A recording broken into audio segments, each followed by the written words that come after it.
Dinepensahan ng Malacanang ang mga pagbisita ng Pangulo sa AFP. Hindi rin daw dapat questionin ang pagtaas ng sweldo ng mga uniform personnel. Yan ang agenda report ni Ivy Reyes. Itinanggi ng Malacanang na nililigawan ni Pangulong Bongbong Marcos ang militar sa gitna ng mga panawagang umatras na ang AFP sa pagsuporta sa kanilang Commander-in-Chief. Hanggat may oras po ang Pangulo, hindi po ito dapat kino-question. Ang pagbisita sa ating mga kasundaluhan, sa mga uniformed personnel ay nararapat lamang po bilang Commander-in-Chief.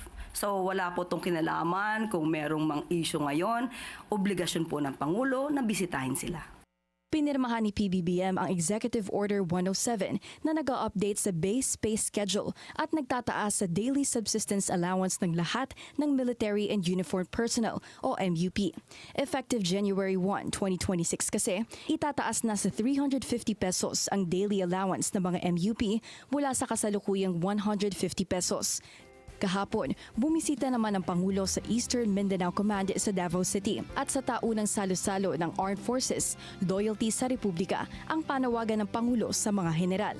Nang matanong kung bakit hindi pa rin maipasa ang 200 peso wage increase na hinihiling ng mga ordinaryong manggagawa, hawak daw kasi ng Labor Department ang usaping ito kahit na nasa ilalim din ng gabinete ang DOLE. Hindi raw base sa political noise ang paglapit ng Pangulo sa AFP.